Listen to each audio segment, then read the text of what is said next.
Hello Aries, Sun, Moon, Rising, and Venus signs. Kamusta po kayo? Sana po nasa mabuti kayong kalagayan. Welcome back po sa Star Tarot. Kung bago kayo rito, welcome din kayo. Thank you sa inyong support. I truly appreciate it. God bless you all po. Tingnan natin ang mga messages ninyo po for the week. At Aries, Happy New Year po sa inyong lahat. Parang hindi pa ako nakakabati po sa inyong lahat. Isang maligayang bagong taon po sa inyo. Sana po'y magkaroon kayo ng prosperous and abundant life this year. At sana po ay maging maayos ang lahat. Magkaroon na ng healing ang lahat ng parte ng buhay ninyo na nangangailangan ng healing. So good luck po. Pauna mensahe ninyo, bouquet, compliments from an admirer. Napakaganda naman ito, Aries, no? Makaka-receive kayo dito ng mga magagandang papuri, no? Pananalita from your tagahanga. So, what else for Aries? We have bell, announcement. Napakaganda nitong announcement na napipick up ko dito. This is a good one, no? Isang magandang balita yan. Isang magandang announcement yan na maaaring ma-receive ninyo, no? That could be related sa pangkaperahang aspeto. Yun ang napipick up ko. Maybe there is an opportunity dito, financial opportunity, particularly na maaaring yun ang subject ng announcement na to. So, maaring related yan sa trabaho. We have dagger, fear, worries, and tense situations. Ayan. So, maaring may sitwasyon din ang iba sa inyo dito wherein natatakot kayo, wherein nag-aalala kayo. Maaring related ito sa sitwasyon pang pamilya or maybe trabaho, no? Natitense kayo dito. But, you know what, Aries, sa mga ganitong pagkakataon na natatakot kayo, nagkakaroon kayo ng pag-aalala, no? You don't have to carry it all. Lagi ninyong i-offer yan, itaas ninyo yan sa Divine Universe, no? Ialay ninyo yan sa Panginoon, ialay ninyo yan sa rest of your spirit team, at makakaasa kayo, nagagaan ang inyong pakiramdam, makakaasa kayo na matatanggal yan, mapapalitan yan ng confidence, mapapalitan yan ng inner strength and courage, no? Na mga takot at mga pag-aalala ninyo, okay? So, what else for Aries? We have protest. Ayan. So, maaring meron dito. Siguro merong kaguluhan talaga. Ang iba sa inyo dito, Aries, may kaguluhan siguro sa trabaho, may mga hindi pagkakaintindihan. Kaya siguro yung dagger energy na to could be related to this one, diba? Or this could be related to this, no?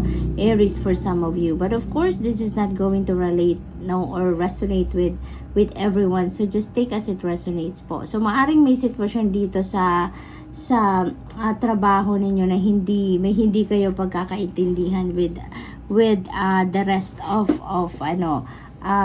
your co-workers. Maaring may mga protestang nangyayari dito, may mga pagbabago siguro sa sistema sa trabaho ninyo na hindi nagugustuhan ng mga empleyado, no? At maaring nagkakaroon talaga ng gulo sa ngayon. Maaring may hindi pagkakaintindihan between the employers at ng mga empleyado, no? So, maaring may ganong ganap dito for some of you. What else? We have gift. So, most likely, ang iba din sa inyo, makaka-receive din ngayon ng regalo. Makaka-receive din kayo ngayon ng material na bagay, no? Maaring ganon ang ganap for some of you. This is also possible na financial opportunities ito, no? Maaring bagong offer ito sa trabaho, bagong promotion siguro ito, maaari din naman na pay raise ito, yung mga ganon, or maybe an opportunity, no, para sa isang bagong karera, an opportunity para sa isang negosyo, no, maaring ganon din ang ganap dito for some of you. So, we have third wheel. Ayan. So, may mga flirtations dito na ganap, no, for some of you. Of course, this is not going to resonate with everyone. So, just take as it resonates. Aries, maaring ang iba sa inyo dito ay nasa isang relationship, no? At maaring meron ditong sumisingit, ano? Maaring meron ditong umiepal. Merong nagtatangka siguro na maging third wheel sa inyong relationship. Maaring ganon ang ganap. It is also possible na ano to, hindi naman ito sa isang relasyon, no? Maaring hindi naman ito related sa relasyon. Maaring meron ditong alam mo yun, yung parang umiepal at gumigitna, no? Pumapagitna sa iyo at ng kung sino man, maaring sa iyo at ng inyong karelasyon, maaring nangiintriga, maaring ganon, maaring naghahatid ng negative vibes, na gusto kayong sirain, maaring ganon. This is also possible na sa iba naman sa inyo Aries, maaring meron isang taong pumapagitna between you and your kaibigan, no? Yung umiepal ba, gumagawa ng fake news, gumagawa ng dahilan para magkaaway kayo ng inyong kaibigan. So, maaring ganun din ang ganap dito for some of you, no? Yun din ang aking napipick up dyan. So, tignan natin kung ano pa ang messages ninyo, Aries. We have 10 of Pentacles. Holy moly, napakaganda nito. This is about money, no? This is about money. This is about wealth. This is about prosperity and abundance. This is about stability, financial stability specifically, no? Hindi lang ito para sa sarili ninyo but also for your family, no? Maaring at this point, nakapag-ipon na talaga kayo. Maaring at this point, masasabi nyo na kahit hindi na kayo magtrabaho for the next how many years, no? Ay maaring nakapagpundar na kayo, no? Na may nakapag-establish na siguro kayo ng financial security and stability ninyo for the long term, no? May mga ganong sitwasyon dito ang iba. Marami na kayong ipon na secure nyo na ang inyong financial future, kumbaga, no? Maaring ganon din ang ganap dito for some of you.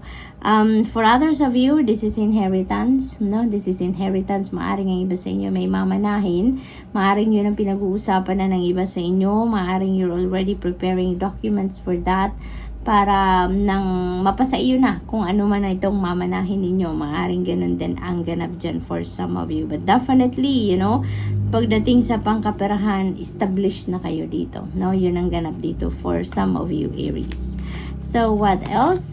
We have 2 of Cups. Ayan. So meron ditong dalawang pusong nag-iibigan. Meron dalawang, maaring si admirer na to, no? Maaring si admirer ninyo talagang sa may romantic interest sa inyo, maaring manligaw na yan sa inyo, maaring i-ask you out kanya, no? Maaring ayain kang lumabas kayo, mag-date, mga ganon, at nang magkakilanlan kayo ng mas malalim, no? Maaring may invitation sa inyo na ganon. Yung 2 of Cups naman ito, this is also not limited to love and romantic relationship, no? Maari din na this is connection between you and another person in friendship, no? Maaring ganon. Maari din naman na business partnership ito. So, maaring yung gift na to, no? This could be business partnership, no? Business opportunity for some of you. So, maaring ganon din ang ganap dyan for some of you. The Chariot energy, this is moving on. This is you moving on. Nandito si third wheel sa tapat niya. So, maaaring ang iba sa inyo dito ay meron talagang sitwasyon siguro sa isang relasyon ninyo na maaaring magkatuluyan kayong magkahiwalay, no? Maaaring ang iba sa inyo dito magiging dahilan ng inyong paghihiwalay ay maaari talaga na merong third party, no? But of course, this is not going to resonate with everyone. Aries, so just take as it resonates, no? But for those na nagre-resonate ang sitwasyon na to, ay maaari talaga, no? Na even before this reading ay maaring meron na talagang nangyayari. Maaring meron ng pagdududa, maaring meron ng ebidensya ang iba sa inyo dito that there is a third party happening, no? Sa inyong relationship dito, and maybe talagang you are really going to move on from that situation. Maaring kayo ang magdedesisyon dito na iwanan na ang inyong person, no? So, yun ang napipick up ko dito for some of you. But definitely, you know, this is a good move for you. This is tagumpay for you because bakit naman kayo mag-i-stay, diba, sa isang deceiving relationship, sa isang person na hindi ninyo mapagkakatiwalaan, yung mga ganon. Kaya parang agad-agad kayong agad-agad kayong aalis sa sitwasyon na to. Yan ang napipick up ko dito for some of you. Kasi maaaring ang iba sa inyo dito nag-gather na talaga ng impormasyon, nag-gather na kayo ng mga ebidensya, yung mga ganun ba, para naman, alam mo yun, yung pagdidesisyon ninyo dito mag-move on na from that person is hindi ninyo pagsisisihan, no? So, good luck, Aries. And that's all I have for you for today. Thank you for watching. Love and light. Namaste.